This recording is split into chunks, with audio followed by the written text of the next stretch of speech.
Love on the Far Side of the Mountains, the story of Reverend Wen-Chi. It was the summer of 1947. The Bunun people live in eastern Taiwan. Reverend James Ira Dixon suggested to Reverend Wen-Chi, "Would you like to go there and spread the word among them?" Our family had been living quietly in Dajia, but now everything was about to change. Dad had said yes to Reverend Dixon's invitation, and Mom agreed. Dad was going to Guanshan, Taidong, to introduce Jesus to the Bunun and translate the Bible for them. Grandma was terrified though. In her mind, Taidong was as far as the moon. From Dajia, we took the train to Shu-Wen and had pork and rice dumplings on the way. Rice dumplings! They were given to us as gifts. This was like a field trip. We were supposed to change to a bus at Shu-Wen, but a typhoon had come ahead of us and broken the road to Hualien. Dad asked around the port of Nanfang-Ao and found a fishing boat willing to take us to Hualien. Along the eastern shore, we were not exactly riding the waves and sailing merrily with the dolphins. Instead, we were quite broken on the small and shaky boat. All of us except Dad were seasick and had been emptying stomachs for 8 hours on end. In Hualien, we found that even the road to Guanshan was swept away. Dad led us in a prayer, and it was decided that we walk there. Dad made a wooden pushcart to carry the youngest of us forward. Mom was in charge of 2 older ones and our unborn sibling. Our eldest brother plodded along at the back. The second day, Mom grew too tired to go further. Dad hired some locals to carry her on a sedan he improvised.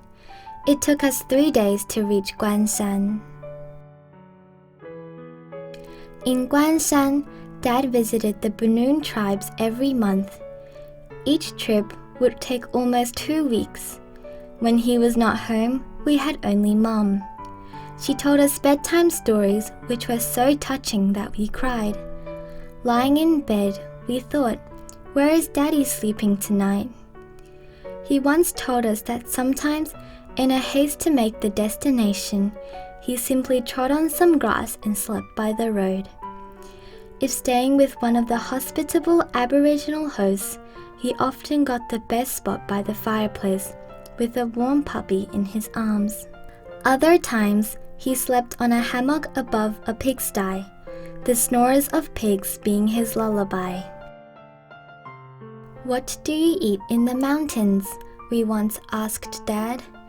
"Oh, whatever the Aborigines eat," Dad replied. "That includes sweet potatoes, millet, and suspiciously smelly wild boar cuts. Sometimes we do run out of provisions halfway up the mountain, but there are always wild berries and herbs to be picked. Slash a woody vine with a machete and you find sap to drink." Daddy's back, but we could only welcome him with our gaze. He had to get rid of those little friends he brought along, bed bugs, fleas, in the yard before he could hug and pat us.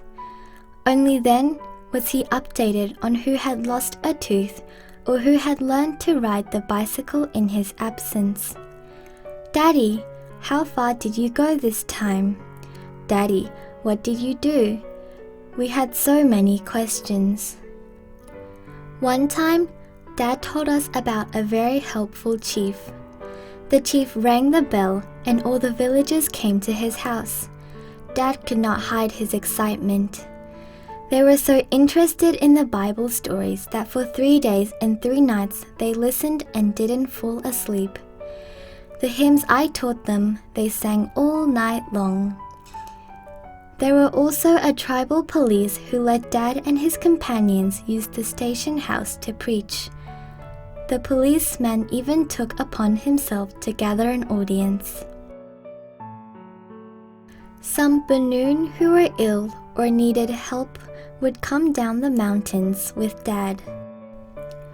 Often, there were already sick or needy Banoon from other mountains waiting at our place for Dad. That's why Mom put a bench at our door.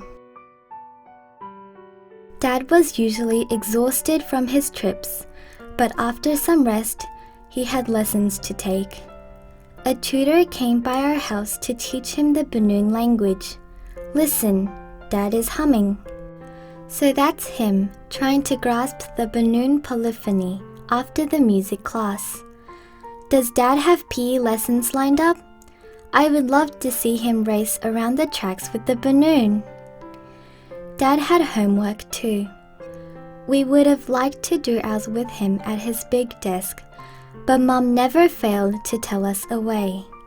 Your father's not to be disturbed. But we wanted to be quiet. Dad and his tutor and friends, on the other hand, never kept their voices down discussing stuff. Dad's homework was translating the Bible into the Banoon language with the help of his tutor and friends, so that one day the Banoon could read the Bible in their own tongue. When Dad was done with his homework, he would say, "Let's go play." Yes, but play what? Most often, it was catching clams in the river. He would cure them with salt, and they were delicious. On such a day, everyone would ask for one more bowl of rice. One time, and it was the only time, Dad took us on a train to the spa in Shui. That day, we had lunch boxes prepared by Mum. God had given Dad patience and compassion.